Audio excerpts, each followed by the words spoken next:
Good morning, Kansas City. Welcome to Uncanceled on KCMO Talk Radio 95.7 FM. I'm your humble host, Kevin Kietzman, host of the Kevin Kietzman Has Issues podcast and Uncanceled right here every single day at 10 o'clock, leading you up to the Vince Show at 11. We got a lot of tasty topics again today.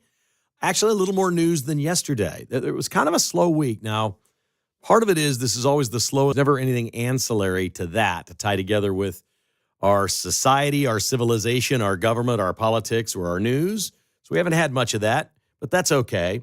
We've got some good ones today, including we'll spend a little bit of time on Andy Biggs from Arizona, the representative, who has a great people pleading the fifth in front of Comer's select committee that is investigating the Biden administration and a potential cover-up for the way America has been run the last few years. We'll dive into that as well.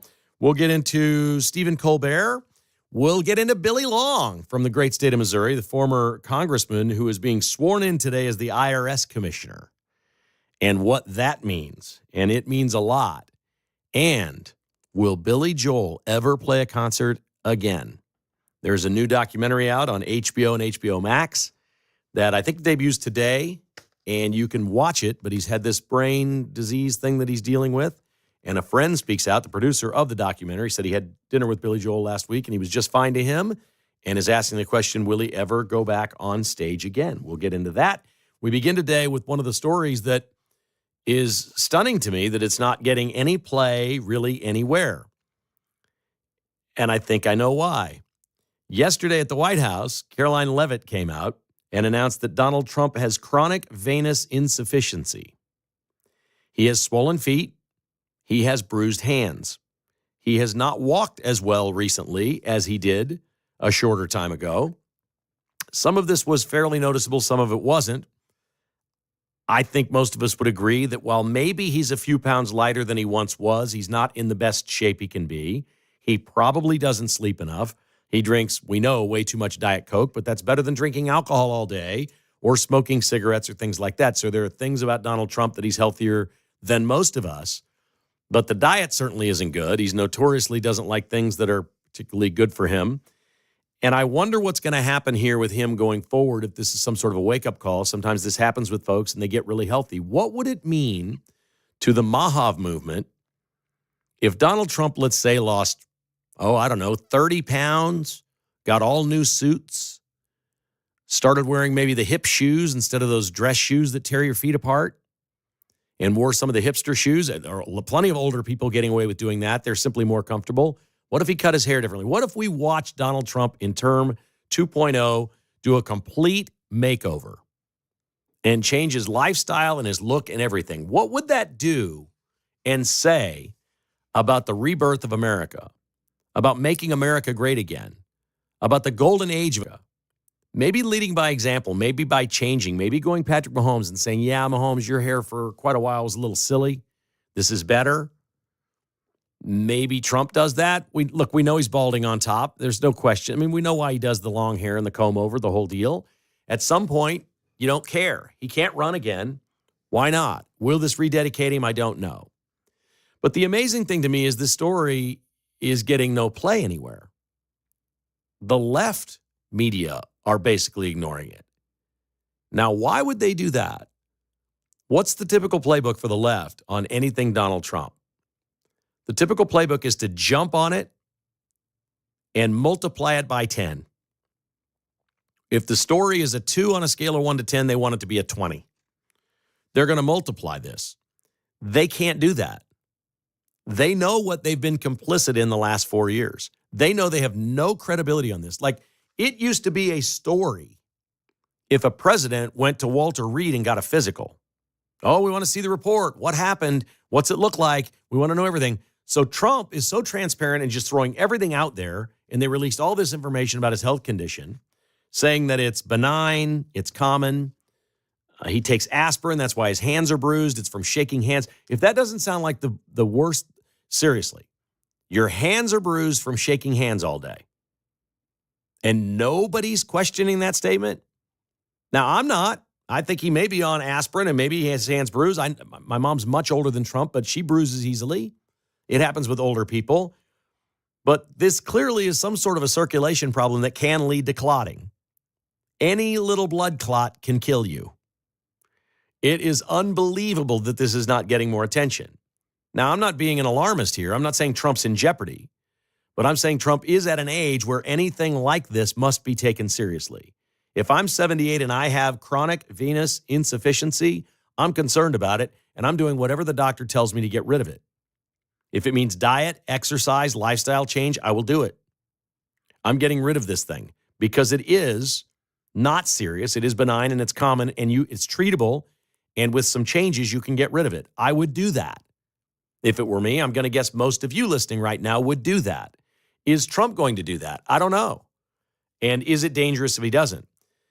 Does this threaten his presidency in any way? Does it change the amount of hours he can work? Does it change what he does in a day? I don't know. I don't have any of those answers. I'm not a doctor. I just can't believe, because of what the Democrats have done in the media, with the Biden administration, with the auto pen, with an admin group around Biden, that now a third person has pled the Fifth Amendment and refused to speak in testimony when they are asked very simple questions. And the questions they're being asked are, was any unelected person or member of the family in on making a decision or made a decision on behalf of the president? Or the other question they like to ask, did Joe Biden at any point ask you to not tell anybody about his health condition? And they're all pleading the fifth. And because they're all pleading the fifth and we have this ongoing investigation, they can't do anything on the left about Donald Trump. They'd like to keep Epstein out of the headlines and make this Trump is unfit for office. They played that game in Trump 1.0. Remember the unfit for office? But he was unfit because he was Hitler, which we knew he wasn't. If they could make a case that he's unfit for office because of his health, they would do it. But they have less credibility on this than anything. They led everything through COVID. Stephen Colbert just got canceled and whacked. We'll talk more about this a little bit later. What is Stephen Colbert known for? 11 years of The Late Show. What is he known for? He's famous for two things. One of them is not being funny. He's famous for two things. And I don't know which one is one. It's 1A and 1B. 1 is he hates Trump and made his show about that. 2 is the vaccine. He turned his show for 2 years into the Vax, VAX scene, SCENE, the Vax scene. He did songs and dances. He had mascots dressed up like syringes. He did all this stuff. It's a crap show. America's moved on. Trump was right before the nonsense. Trump is right after the nonsense. And all polling shows that Americans understand this. Democrats are not liked. They're not liked by Democrats. They blew it. They overplayed their hand. They've done it all. And right now, they've got something that they would have thought would have been the greatest gift ever if this was a year ago and the campaign were going on. Trump's not fit for office. Okay, well, Kamala Harris is. That's what they'd say. They'd probably turn on Biden and say Biden's out of the race because he's too old and unfit. And now Trump's unfit. He's got this condition, whatever. You got to go with Kamala. She's younger and healthier. It would be the only story in America today if this were 1 year ago. And they announced that Trump had chronic venous insufficiency. Now, they probably wouldn't have announced that during the campaign last year. And they're comfortable doing it now, which is what I love about Donald Trump 2.0. He's basically on a timeline now of release everything. We may get into Epstein a little bit later.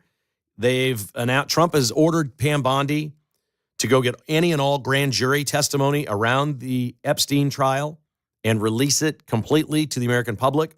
The courts have it. It's under seal. Pam Bondi's going to get it, and they're going to release it. That's the only way to put this story to bed is to do that. They've done that with the JFK files. They've done it with everything. I think the conspiracy theorists out there are going to be really disappointed in what they see, that there isn't really much there. There certainly isn't going to be much there that we didn't know. But release it, says Trump.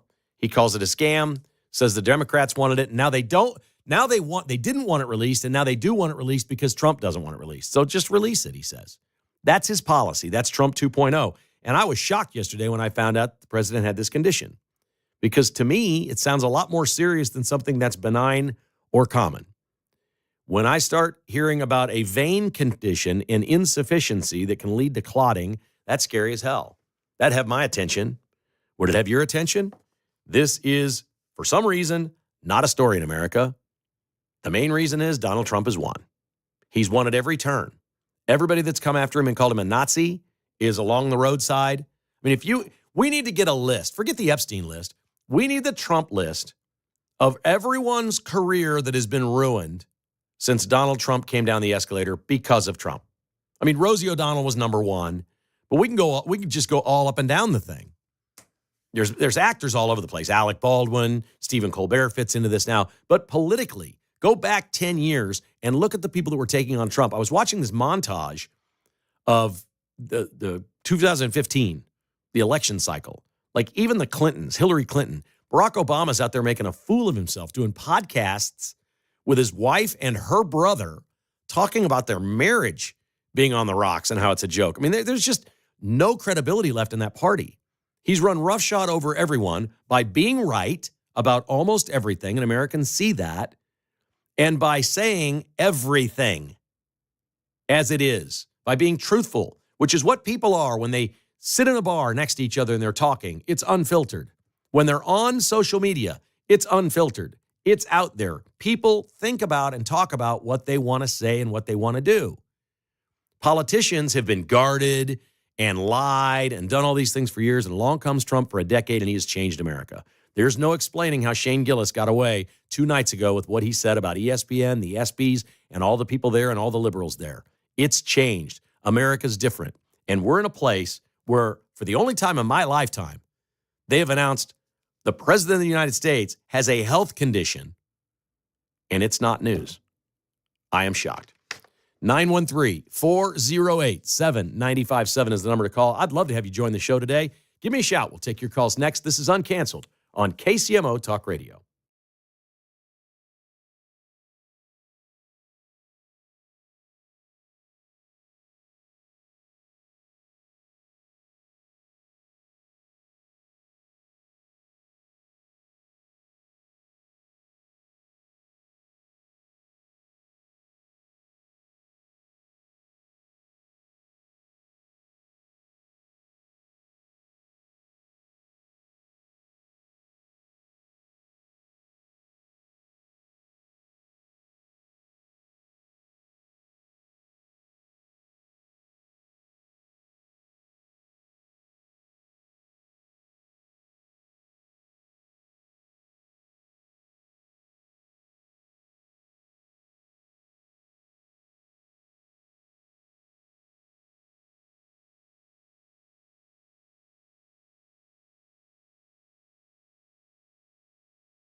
You're listening to Kevin Kietzman Uncanceled on KCMO Talk Radio 95.7 FM.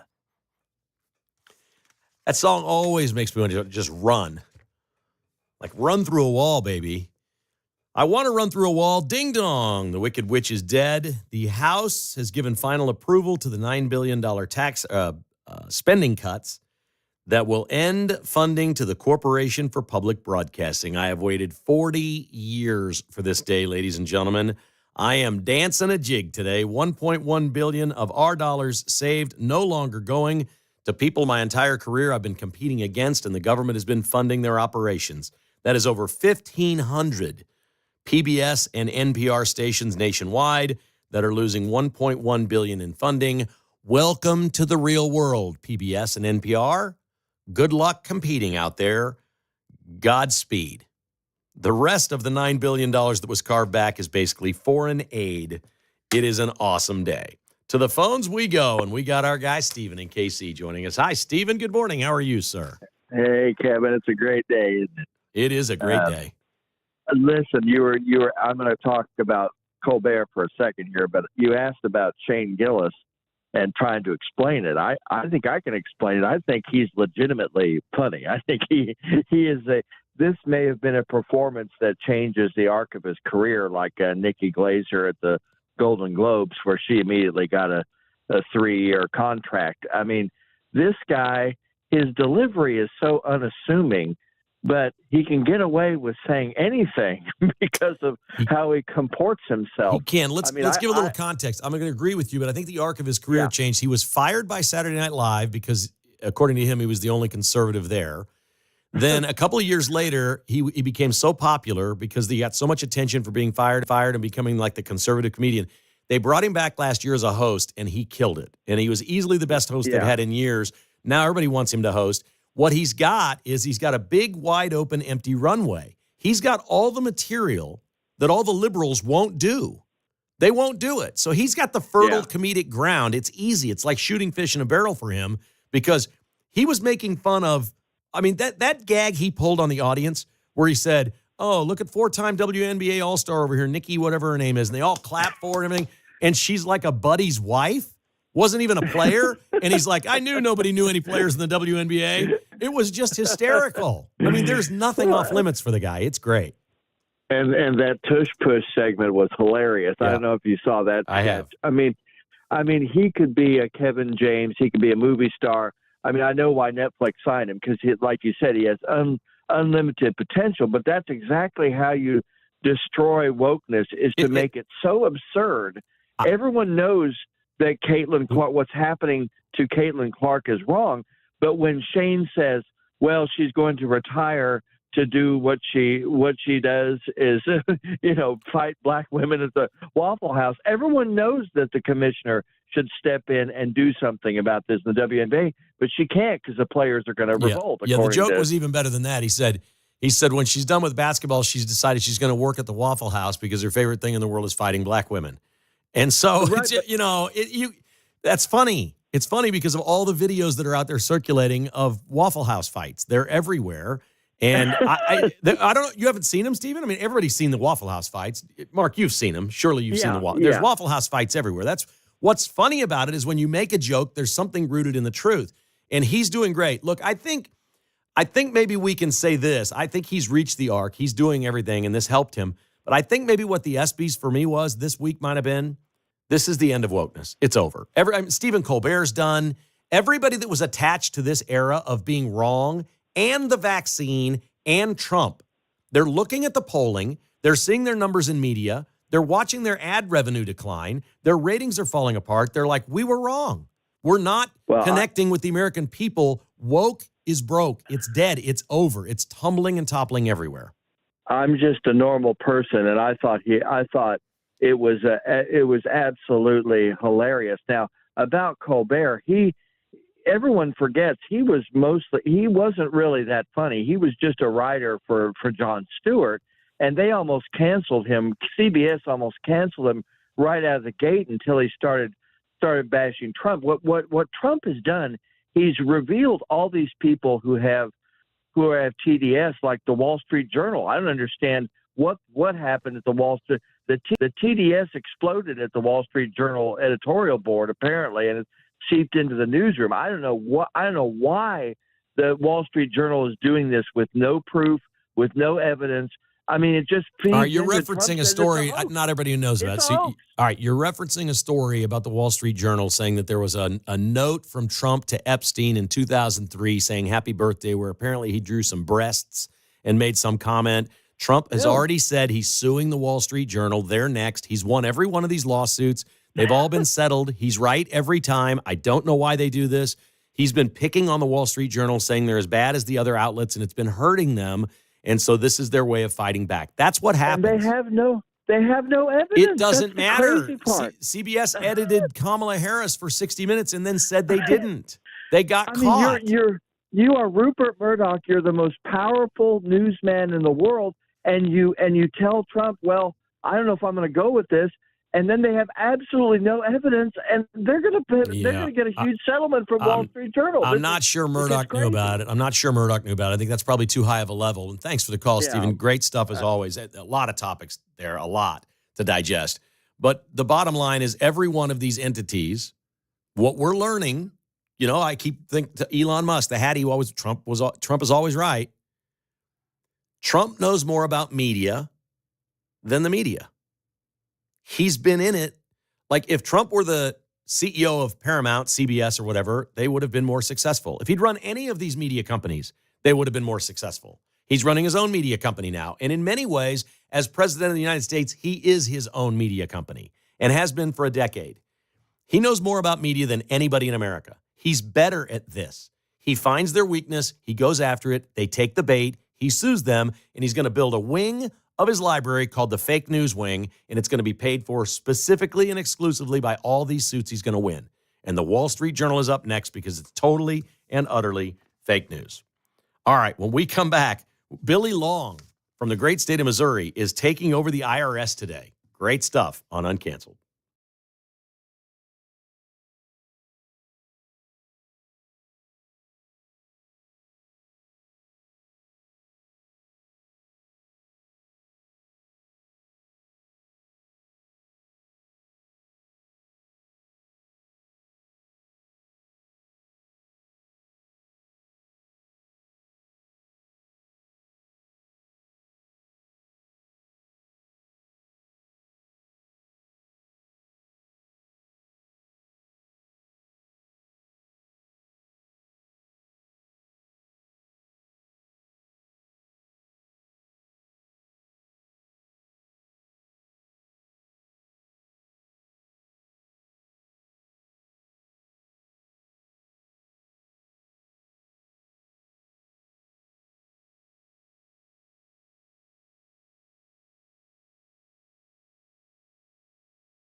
Whether you're a Jayhawk, Wildcat, Tiger, or KC Roo, we won't cancel you. Kevin Kietzman, Uncanceled, on KCMO Talk Radio 95.7 FM.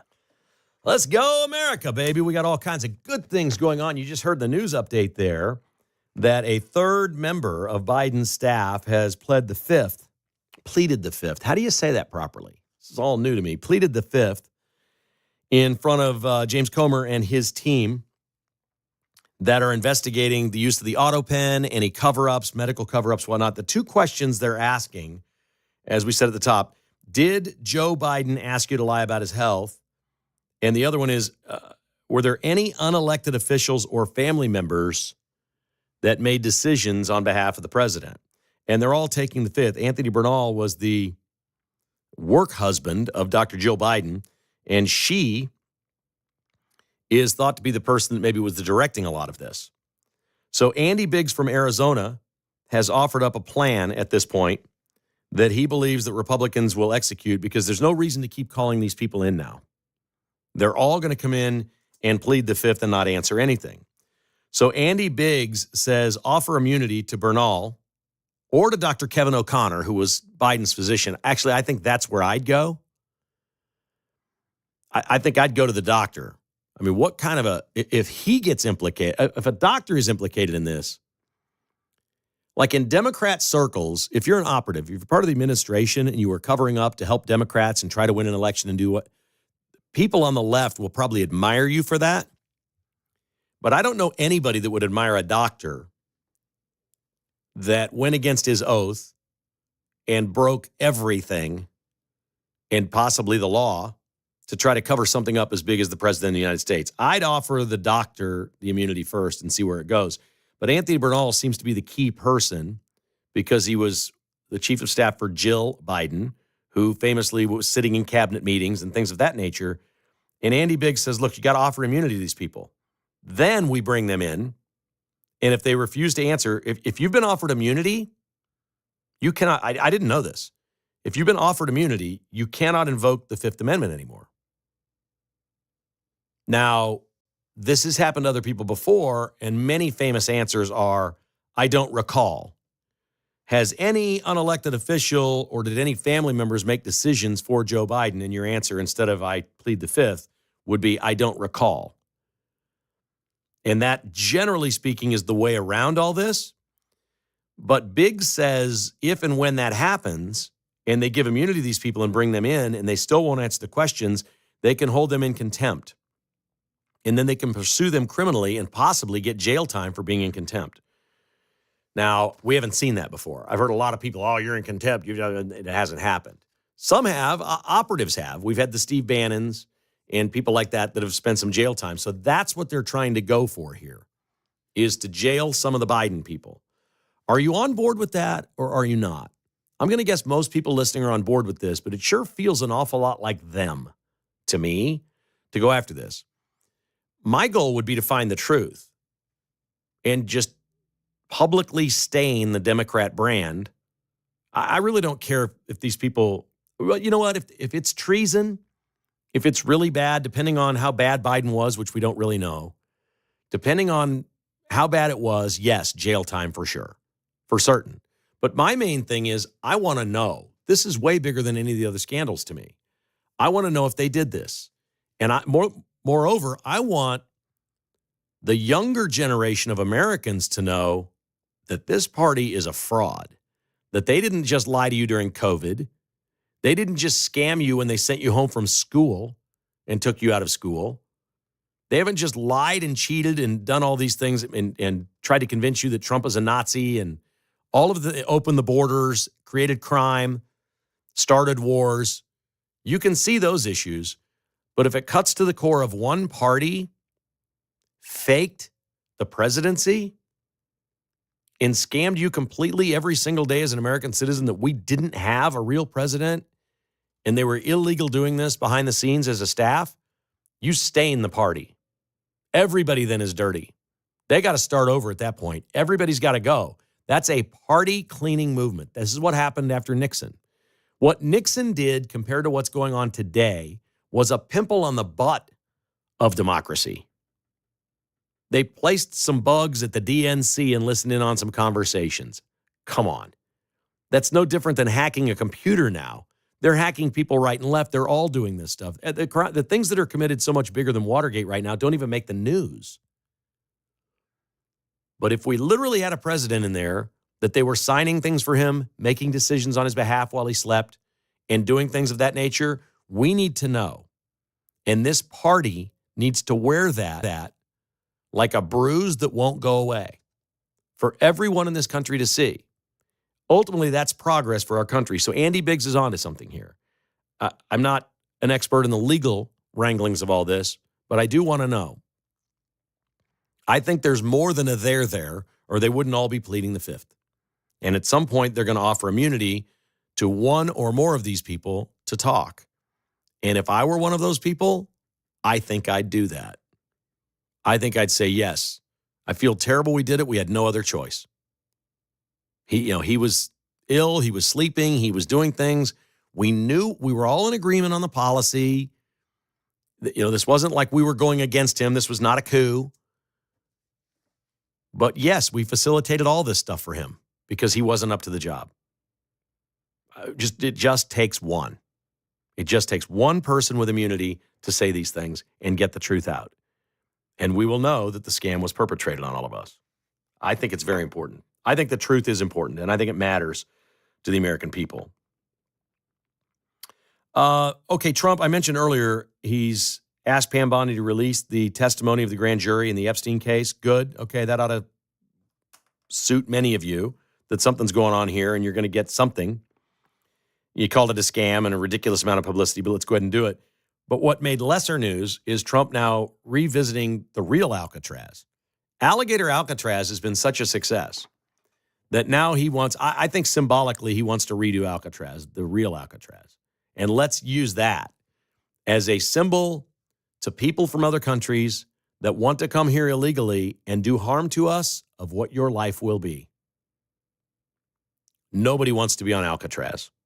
That's a lot worse than that place in Florida, let me tell you. A lot worse. It's awful. I say fix it up. And the reason we know this is a great idea is immediately the liberals have lost their minds. Pelosi just went nuts. That's her district. She just went absolutely mind-boggling bonkers. She's so upset with it. Well, hell, it's just sitting there rotting. What are we going to do with it? Either dismantle it and restore that island to some sort of a nature preserve or something, or build it back better.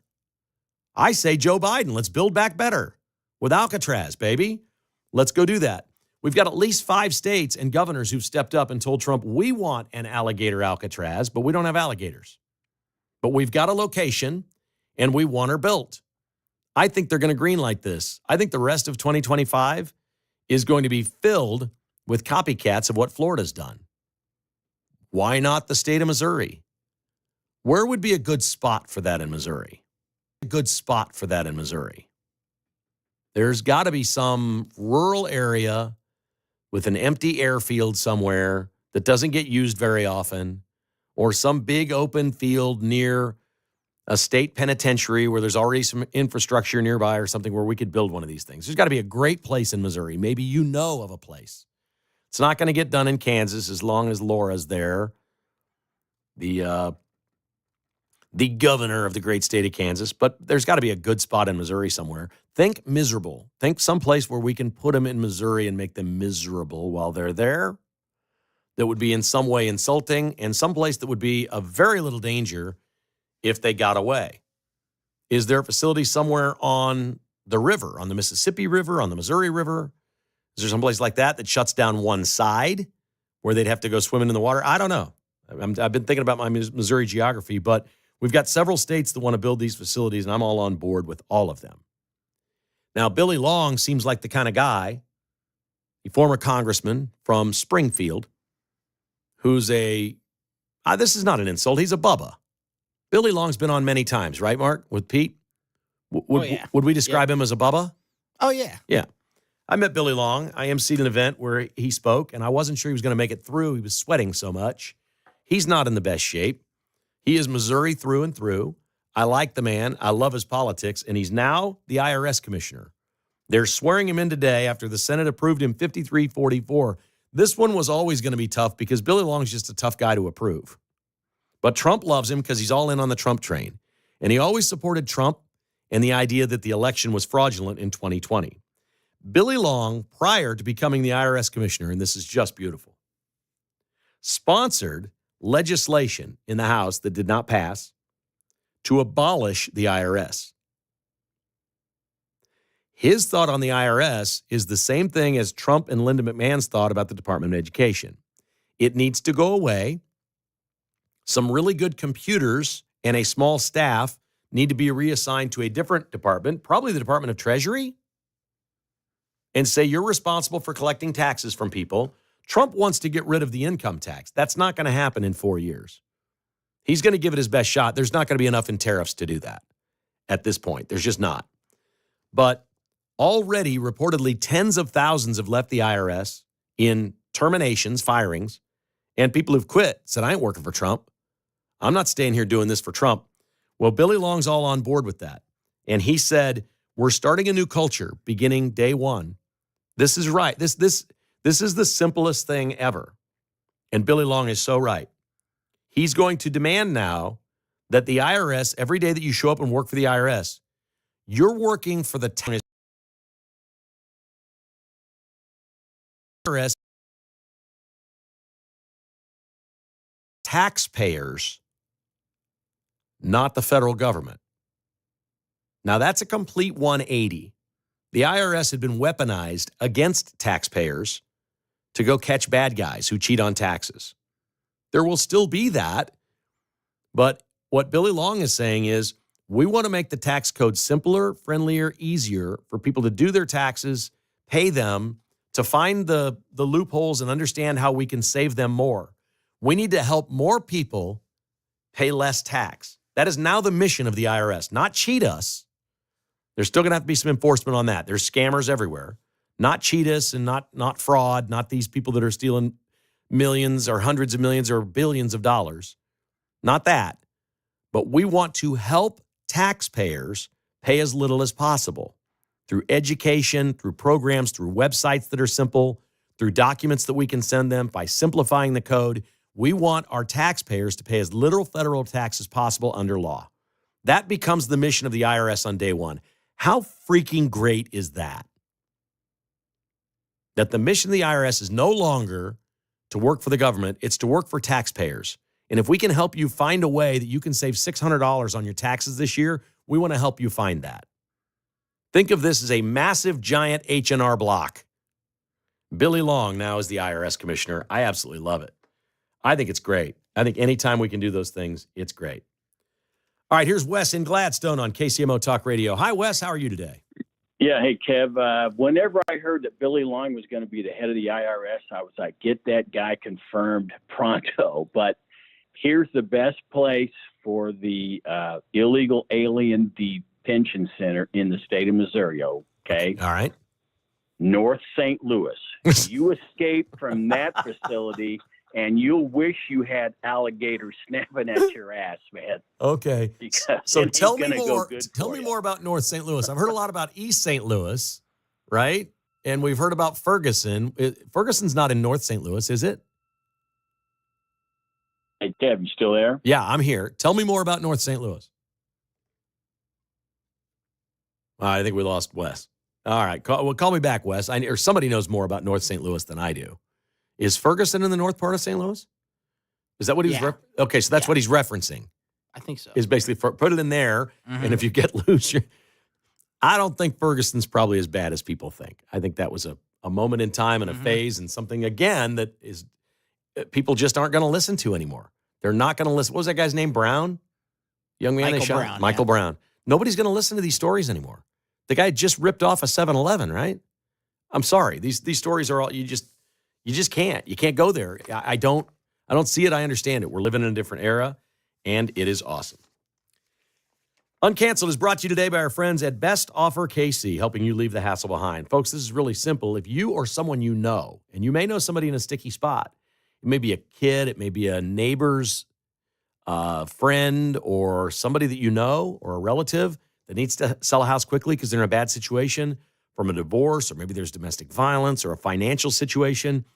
When you got to sell your house fast and you don't want to go the route of the realtor and all the showings and all those things, bestofferkc.com is the only way to go in Kansas City. These are the people with heart.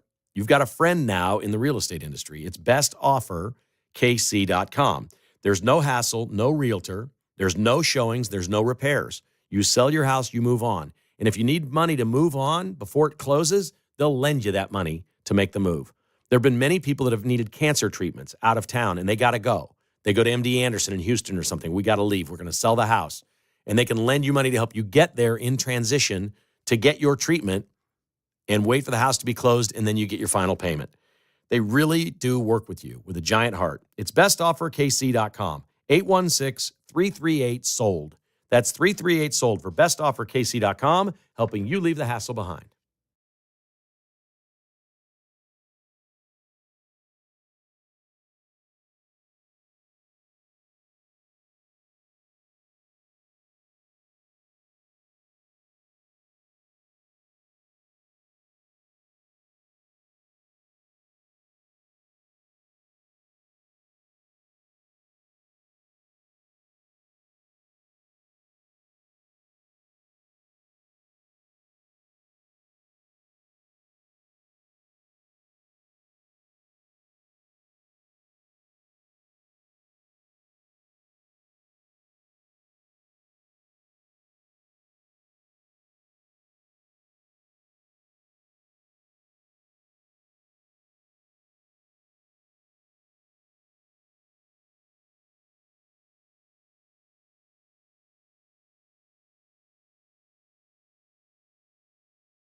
Kevin Kietzman, Uncanceled. 10 to 11 a.m. on 95.7 FM, KCMO Talk Radio.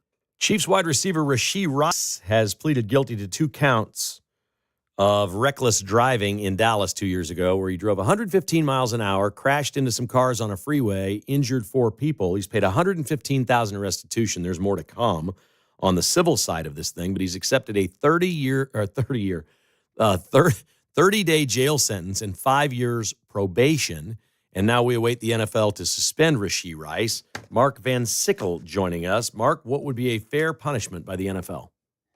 I mean, I could see him saying 6 games and then them bringing it down to 4 with the NFLPA's help. But with the NFL, it's just hard to predict.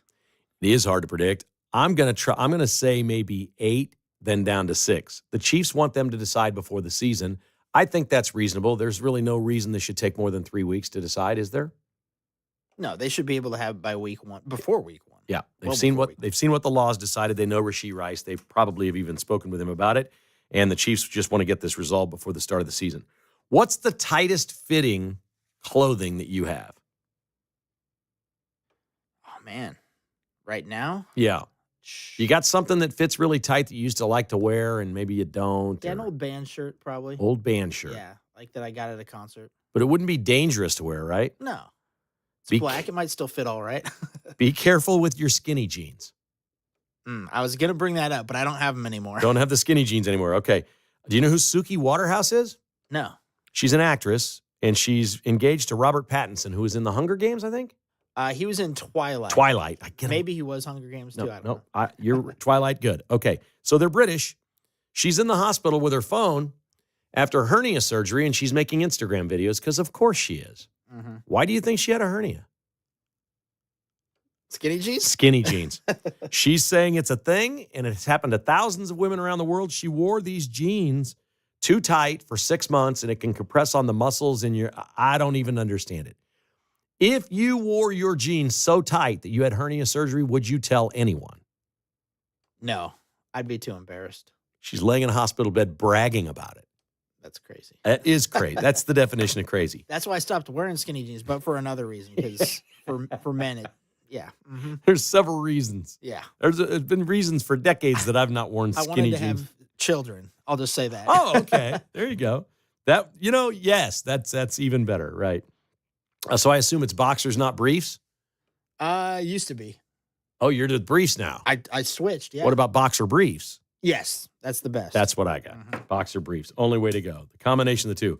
Billy Joel, the piano man, recently diagnosed with a brain disease called NPH. It causes vision, hearing, and balance problems, and he was experiencing problems on stage.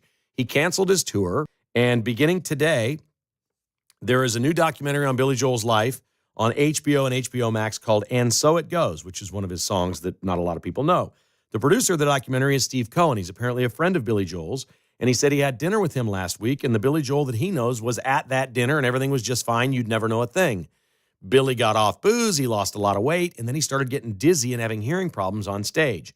They diagnosed this rare brain disorder. It doesn't sound like it's life-threatening. And Steve Cohen is saying, watch the documentary, but I can't tell you if he's ever going to perform again. He's not telling anyone. His wife's concerned. They have 2 kids at home. He's got a 10-year-old. The guy's 78 and has a 10-year-old. Wow. Can you imagine a 10-year-old at 78, Mark? No, I feel like I'm old with like a toddler right now, but people do that. I feel like maybe he continued touring to get away from the kids for a couple days. Could be. Get on my private jet, go to Kansas City, hang out on the plaza for a night, play a concert the next day, fly back home, and get a nice little break. So we don't know whether... life. Yeah, not bad. I don't know whether he's going to play again or not, man. But I'll tell you what, if I had something that... Like he's in therapy for it right now. Recovery period is what they're calling it. If you can get rid of it completely, great. If not, I don't think you ever want to go out on stage if you're going to have balance problems. Like that would be the end. Yeah, you don't want to fall down. Love me some Billy Joel. Not like Bill O'Reilly, but love me some Billy Joel. Mark, have a great weekend. What do you got? Anything good this weekend? Just a little basketball, maybe going to unnamed Kansas City show. We'll see. Oh, yeah. The work begins perhaps on Sunday. For the stand-in, Mark Van Sickle. Thanks for listening to Uncanceled. Here comes the Vince Show.